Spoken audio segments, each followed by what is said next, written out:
Bom dia, pessoal. Meu nome é Daniele Costa, sou professora do IFPB aqui do campus de João Pessoa e dando continuidade à programação do nosso Sábado Empreendedor, vou conversar um pouco com vocês sobre empreendedorismo, tá?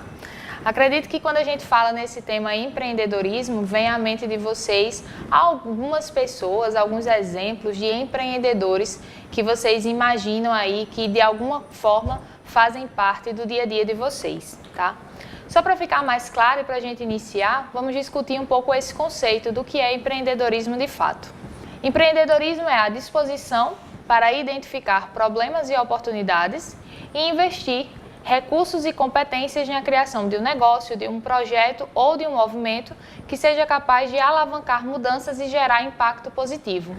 Vejam aí que nesse conceito, a gente tem algumas palavras-chave que elas precisam ter uma atenção, tá? Empreendedorismo está relacionado à disposição, porque a gente sabe que quando eu falo em empreendedorismo, há aí um alto risco associado sobre a possibilidade de dar certo ou não aquilo que eu estou imaginando como um empreendimento. E ele fala que essa disposição está relacionada à identificação de problemas e oportunidades. Qual é a importância disso? É você imaginar que, quando eu falo em empreender, eu não vou empreender com base naquilo somente que eu sei fazer ou do que eu acho que é interessante. Eu tenho que identificar um problema que vai ser solucionado a partir do meu empreendimento ou uma oportunidade que eu posso, juntando com as minhas habilidades, com as minhas competências, aproveitar para entregar ao mercado alguma solução. Também é importante a gente reforçar que empreendedorismo não está ligado somente à abertura de um negócio, mas também pode envolver um projeto, pode envolver um movimento. Inclusive, a gente fala no intraempreendedorismo. E o que é isso? É você empreender dentro do ambiente de negócio em que você já está. Você pode empreender dentro da universidade, da escola, dentro da empresa em que você trabalha. E ainda assim, isso se chama empreendedorismo, mesmo que você não esteja iniciando um novo negócio, tá? O importante é que a gente sempre relacione o empreender com o solucionar algo, com o entregar uma melhoria para o nosso público-alvo que será alcançado.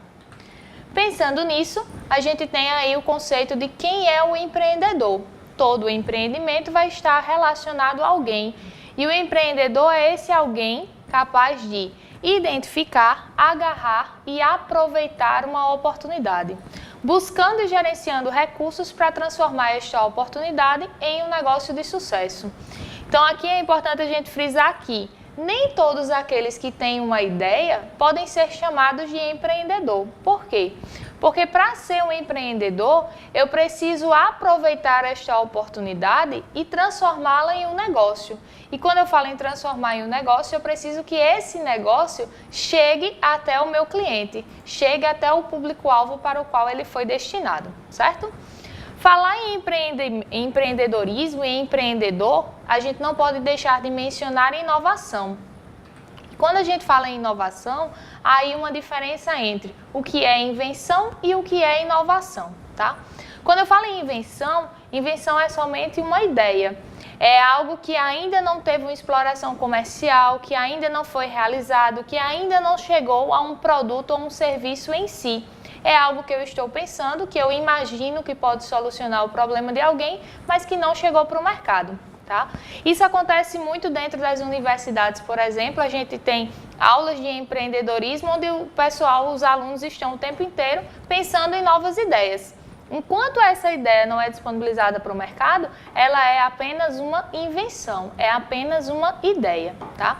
Quando eu falo em inovação, eu preciso que exista a concretização da ideia, ou seja, é necessário que essa minha invenção se transforme em um produto ou serviço e que esse produto, serviço ou mesmo um processo, ele chegue até o mercado e haja uma primeira transação comercial.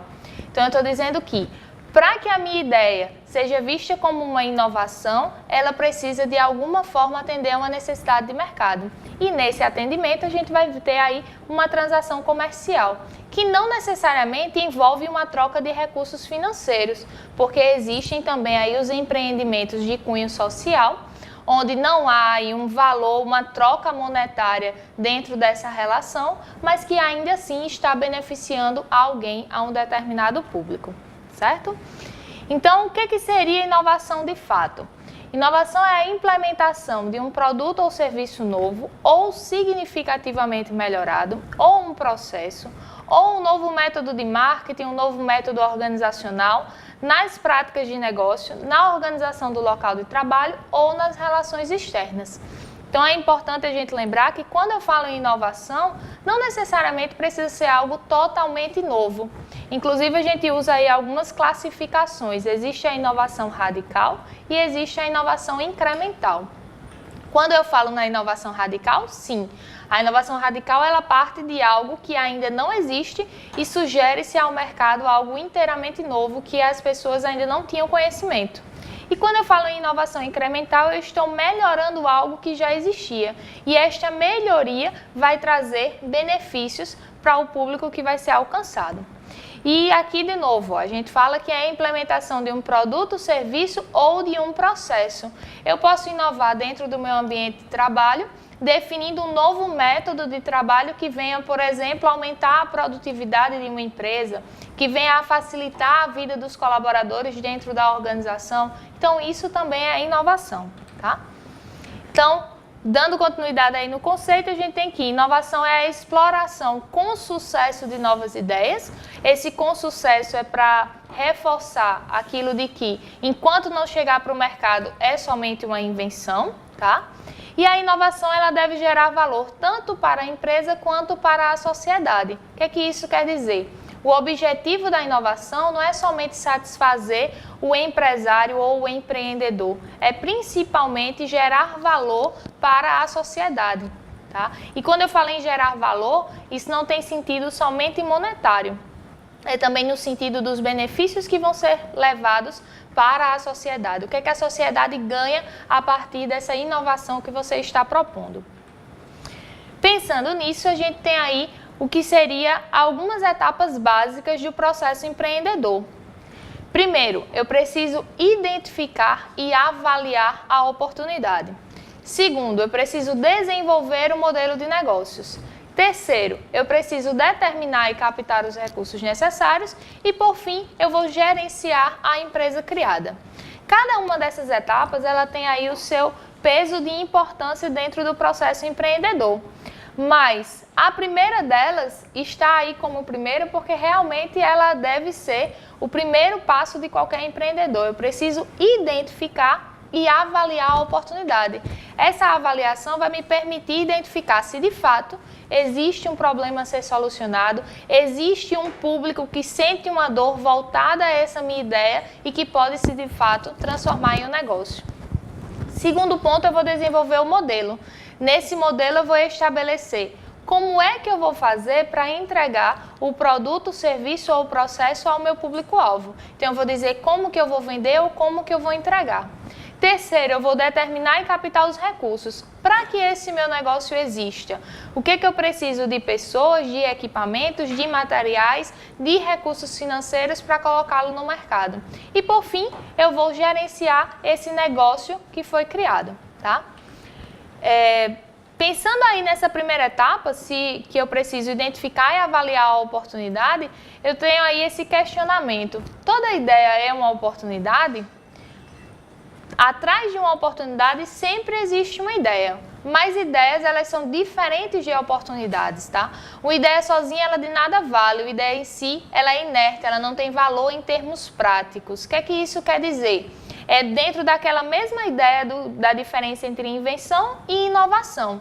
Para que a invenção se transforme em inovação, ela tem que atender uma necessidade de mercado, tem que haver uma transação aí comercial nesse contexto. E para uma ideia se transformar em oportunidade, do mesmo jeito, ela tem que atender a uma necessidade, tá? Então, essa ideia, ela precisa aí se juntar com alguns recursos para poder gerar benefício, para poder gerar lucro para as pessoas envolvidas.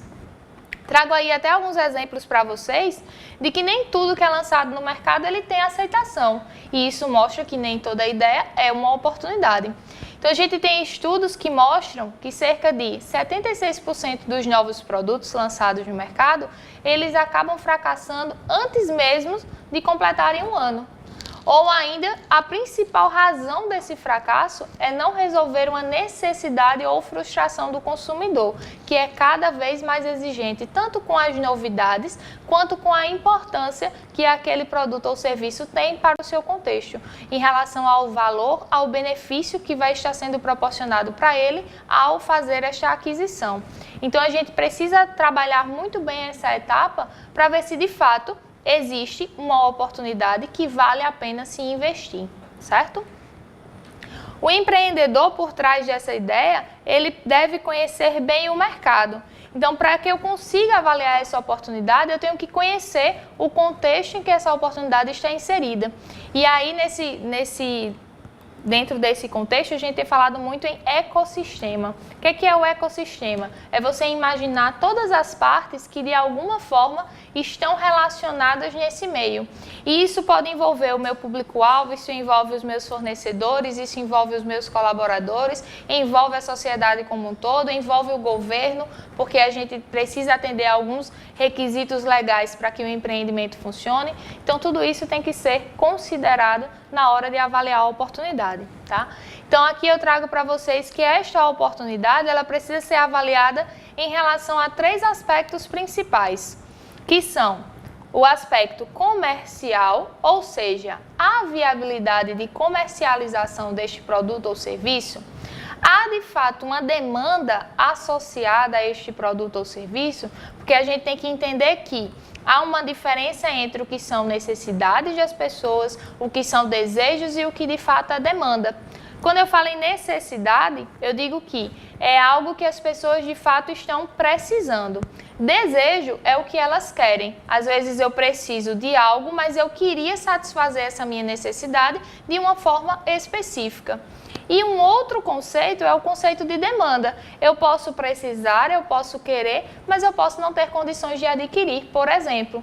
Ou ainda essa minha demanda vai definir quantas unidades de aquele produto ou serviço que eu tenho condições de adquirir, ou com que frequência eu vou fazer essa aquisição. Então, dentro dessa avaliação da viabilidade comercial, eu preciso enxergar se de fato existe no mercado uma demanda associada àquela ideia que eu estou colocando, àquela oportunidade que eu visualizei.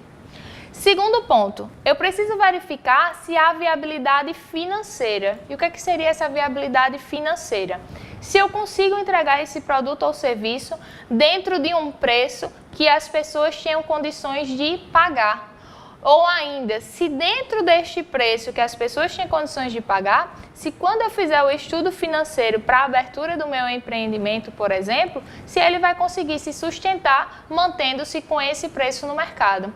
Se esse preço que eu estou querendo cobrar, se ele é competitivo em relação à concorrência. Então, todos esses são alguns pontos que precisam ser pensados dentro da avaliação da viabilidade financeira. Outro aspecto é a avaliação da viabilidade técnica. E o que é isso? Eu preciso verificar se eu consigo desenvolver de fato essa solução que eu estou propondo. E aí a gente tem visto dentro do nosso contexto atual que cada vez mais surge a ideia das parcerias. Ou seja, eu tenho a minha ideia, desenvolvi isso através do meu curso aqui no IFPB, desenvolvi essa ideia no laboratório, por exemplo, mas eu não tenho condições de desenvolvê-la, de colocá-la no mercado, de produzir em escala. O que eu faço? Eu vou engavetar a minha ideia? Não, eu posso buscar parcerias, outras instituições ou mesmo instituições privadas que possam me dar um aporte para viabilizar a questão técnica de desenvolvimento da minha solução, certo?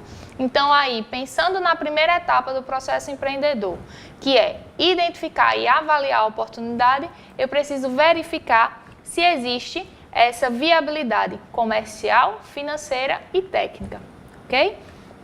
Para avaliar esses 3 aspectos, eu preciso analisar o ambiente. De novo, volta aquela ideia sobre o ecossistema em que eu estou inserido. E nessa análise do ambiente, como eu mostro aí para vocês, existem vários aspectos que precisam ser avaliados. Existe o avaliar de fato a oportunidade, Existe o avaliar se existem aí necessidades ou expectativas que realmente não estão sendo atendidas por outras empresas que podem ou não ser concorrentes. Precisa avaliar aspectos políticos, precisa avaliar como é que anda o ciclo de inovação dentro dessa área, porque de nada vai adiantar eu colocar no mercado hoje uma solução que já esteja ultrapassada, por exemplo, em relação ao que nós já temos de inovação no mercado. Provavelmente, se você entrar com algo desse sentido, você não vai conseguir se destacar no mercado. Preciso avaliar a rentabilidade do setor, isso me ajuda a verificar a viabilidade financeira, aspectos da concorrência. E quando eu falo em concorrência, a gente tem que lembrar que existe a concorrência direta e existe a concorrência indireta. Qual que é a diferença? Quando eu falo em concorrência direta, são empresas, outros empreendimentos, outros negócios que oferecem exatamente aquilo que eu já ofereço. As soluções, elas são muito semelhantes. Já quando eu falo na concorrência indireta, são outras empresas que, embora não ofereçam o mesmo produto ou serviço que eu, mas que, através desse produto que eles têm, eles conseguem atender a mesma necessidade que eu tenho. Por exemplo, vamos pensar aí no ramo de alimentação, tá? As pessoas têm como necessidade a fome, você tem a necessidade de se alimentar. Você pode se alimentar de diferentes maneiras. Aí a gente imagina, existem os supermercados e existem os atacadistas, por exemplo, supermercado varejista e existem os atacadistas. Eles são concorrentes diretos? Sim. Ambos oferecem o mesmo produto para o cliente final. Até porque a gente tem visto muito esse conceito dos atacadistas atualmente, que eles atendem ao consumidor final. Não é mais aquele varejista que era ali um intermediário entre o cliente final e essas empresas, tá? E o que seria uma concorrência indireta? Vamos imaginar que hoje as próprias farmácias, elas vendem vários produtos que a gente encontra no supermercado.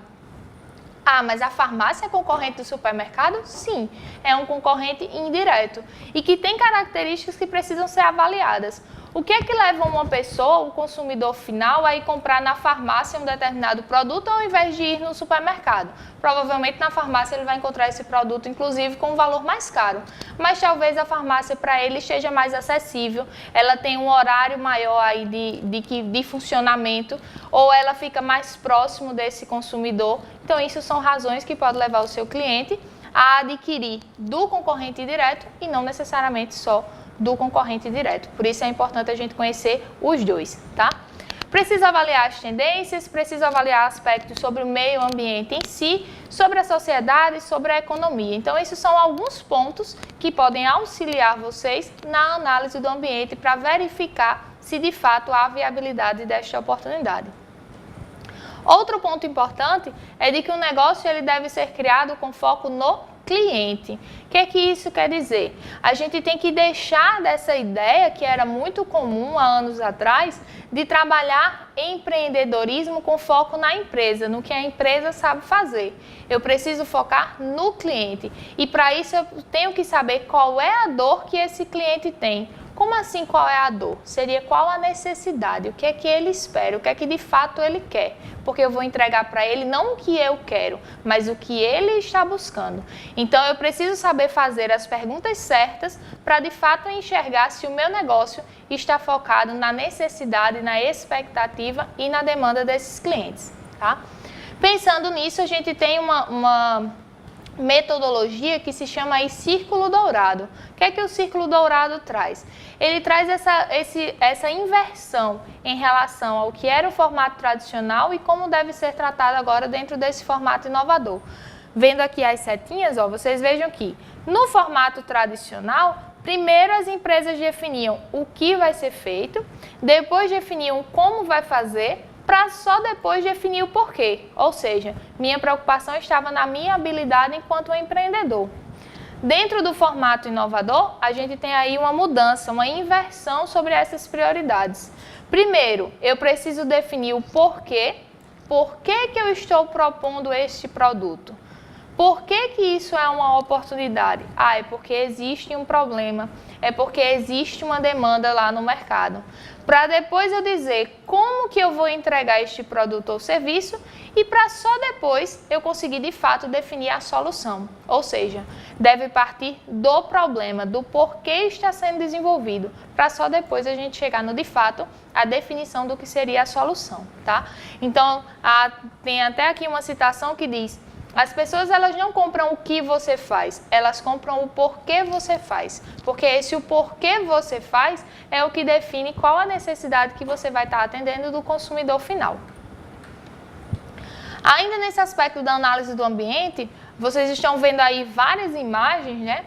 E que eu acredito que sejam do contexto de vocês atual. Quem aqui nunca assistiu Netflix, ou que não usa o WhatsApp, ou que não usa o Instagram, que não usa o Spotify, por exemplo? O que tudo isso tem pra gente? O que tudo isso, como que todos esses meios aí interferem no nosso contexto atual? A gente tem mudanças de comportamento, a gente tem mudanças de hábitos em relação ao como a gente fazia determinadas atividades e como que a gente está fazendo agora. Pegando aí o exemplo do WhatsApp, muito comum para a gente, acredito que todos aqui utilizem o WhatsApp. O que isso mudou? A gente deixou de fazer uso. Eu acho que provavelmente muitos de vocês nem têm telefone fixo mais em casa. A gente deixou o telefone fixo para utilizar o telefone móvel. Agora a gente tem o telefone móvel e a gente não usa mais os nossos planos de comunicação em si para fazer ligação para qualquer pessoa. A gente utiliza o WhatsApp para mandar uma mensagem ou mesmo para fazer uma ligação, para mandar um áudio. Então isso é uma mudança de comportamento e que traz aí um conjunto de consequências para o mercado.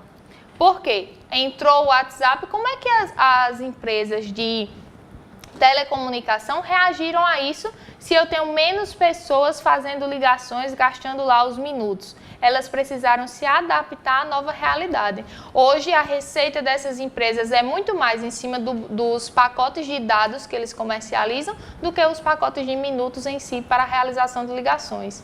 A gente tem aqui o exemplo de Netflix. O que a Netflix traz de vantagem para a gente? Ou a Netflix ou mesmo os demais canais aí de streaming, tanto para música quanto para vídeos, a gente mudou de novo o hábito. O que aconteceu com as locadoras de DVD, por exemplo? Quem aqui ainda aluga um DVD para poder assistir em casa? Ou mesmo quem é que ainda tem o aparelho de DVD para isso? De novo, a gente vê que novas ideias, novos negócios vão sendo lançados no mercado para atender uma necessidade e faz com que a gente acabe mudando os nossos hábitos no dia a dia, certo? E aí o que a gente tem que lembrar? Todos esses aqui, de alguma forma, estão facilitando o nosso dia a dia, então estão entregando valor para a sociedade, certo? E o que todas essas soluções têm em comum? Todas essas soluções, todas elas envolvem tecnologia. Todas elas primam aqui pela acessibilidade, em fazer com que essas soluções cheguem mais facilmente ao consumidor final, à sociedade, certo? Todas elas estão focadas no cliente, no que de fato a gente precisa. Todas elas trazem uma redução de custos, tá? Por que redução de custos? De novo, usando o exemplo do WhatsApp, a gente tem uma redução do nosso custo, porque eu consigo falar com pessoas em diferentes locais, inclusive fora do país, sem ter um custo lá relacionado à ligação, ao tempo que eu vou ficar falando com essa pessoa.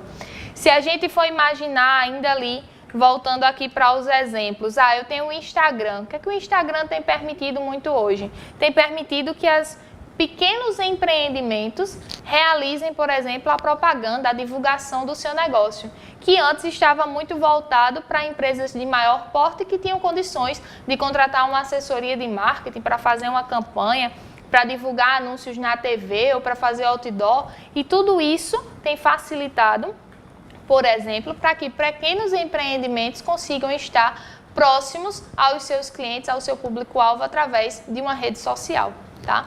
Todos esses negócios também envolvem, de alguma forma, inovação, e percebam que nenhum desses que eu citei para vocês envolve uma inovação radical. Nenhum deles é algo totalmente novo. Todos eles são incrementais em cima de coisas que já existiam e que foram reformuladas para trazer melhores soluções, tá?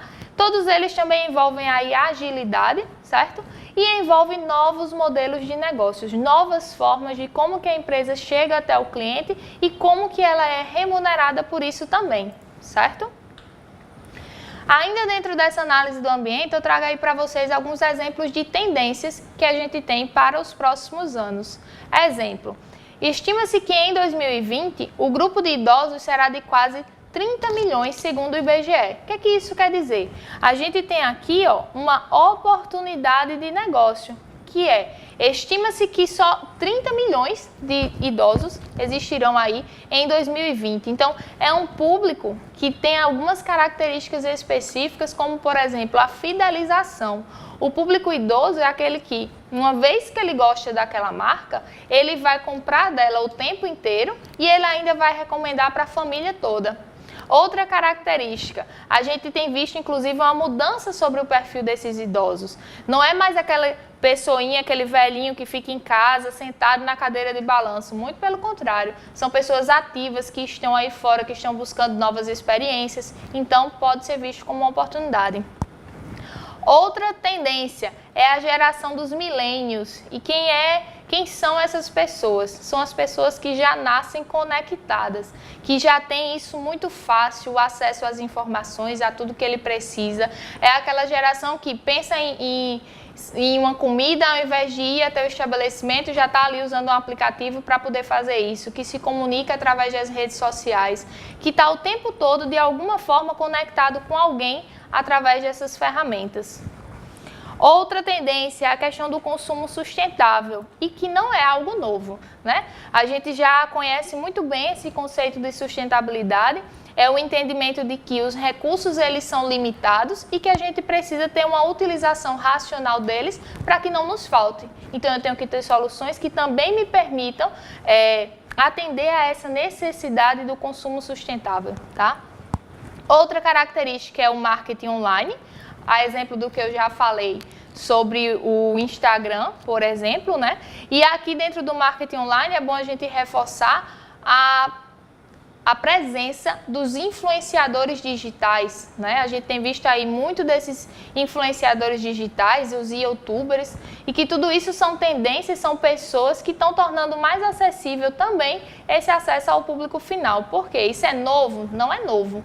A gente imaginar que grandes marcas, por exemplo, patrocinam jogadores de futebol para que eles utilizem uma roupa que tenha lá a marca dele, um boné que seja de determinada marca. Só que isso tem um custo muito alto. Quando eu digo que o Instagram ele vem para facilitar a vida de pequenos empreendimentos, é porque, por exemplo, eu pego alguém que se destaca nas redes sociais, que tem muitos seguidores, e eu coloco essas pessoas para representarem a minha marca com um custo mais acessível, tá? E uma outra tendência são pessoas morando sozinhas. É cada vez mais comum que as pessoas saiam da casa dos seus pais mais cedo. Não tem mais aquela ideia de só vai sair de casa quando casar, por exemplo. Muito pelo contrário, são pessoas que saem mais cedo porque vão estudar ou porque começaram a trabalhar e têm agora sua independência financeira e conseguem se manter. E é um outro público que tem características específicas que podem ser aproveitadas, que buscam por essa acessibilidade, por essa agilidade, e que também querem ter essa sensação de estarem conectados, tá? É aquela ideia do estar sozinho, mas não é que necessariamente esteja sozinho. Ainda dentro desse contexto das megas tendências, a gente tem aí o que chamamos de sociedade do Solomon. O que é isso?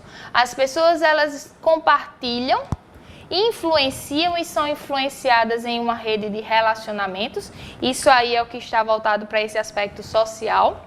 As pessoas, elas dão mais importância ao que está ao seu alcance e àquilo que elas podem usufruir rapidamente. Esse é o aspecto local. E elas querem tudo isso onde elas estiverem, na hora que desejarem e em uma ampla experiência totalmente conectada. Então, esse é o aspecto mobile. Então, quando a gente vai pensar em uma nova ideia de negócio, e a gente tem que avaliar esses três aspectos. Atende ao aspecto social, as pessoas vão querer mostrar que estão utilizando esse produto ou esse serviço, que estão relacionadas ao meu negócio. atende a essa necessidade local do estar próximo das pessoas, mesmo que não seja fisicamente, e por fim essa questão do mobile, de poder fazer com que as pessoas tenham acesso a tudo isso de onde elas estiverem, certo? E também na hora que elas desejarem. Segunda etapa, a gente fala lá que é o definir o modelo de negócios, tá? Que é até onde a gente vai dentro dessa apresentação e, inclusive, na manhã de hoje, o que a gente vai construir, a gente vai até aí nessa definição do modelo de negócio. E o que é isso? O modelo de negócio, ele descreve como a empresa cria, tá? E como ela entrega e captura valor, ou seja, é como o negócio funciona, é como eu faço com que o meu produto ou serviço chegue até o meu mercado final, até o meu cliente final, tá? E para que isso aconteça, quais são as atividades que eu preciso realizar, quem são os parceiros que eu preciso ter. Pensando nisso, a gente tem aí uma ferramenta muito utilizada ultimamente, tá? Quem já participou de algo voltado a empreendedorismo deve ter ouvido falar sobre plano de negócios, por exemplo. Qual é uma característica do plano de negócios? Vai ser um plano muito completo, vai mostrar todas as características do empreendimento, vai verificar a viabilidade dentro daqueles 3 aspectos que a gente conversou: comercial, financeiro e técnico. No entanto, é um documento extenso que leva tempo para ser realizado. E muitas vezes, enquanto você está elaborando, já chegou alguém e lançou um produto no mercado antes de que você e conseguiu sair na frente. Quando a gente fala no Canvas, é um instrumento mais rápido, mais prático de você conseguir apresentar a sua ideia de negócio a um determinado público, tá? Então, a gente vai ter aí, primeiro vocês vão agora trabalhar uma dinâmica para formar alguns grupos, entender como é que se relaciona, entender até essa ideia do ecossistema, tá? E depois a gente vai voltar para conversar um pouco sobre esta ferramenta, como que ela pode ser aplicada e como que a gente vai trabalhar na manhã de hoje.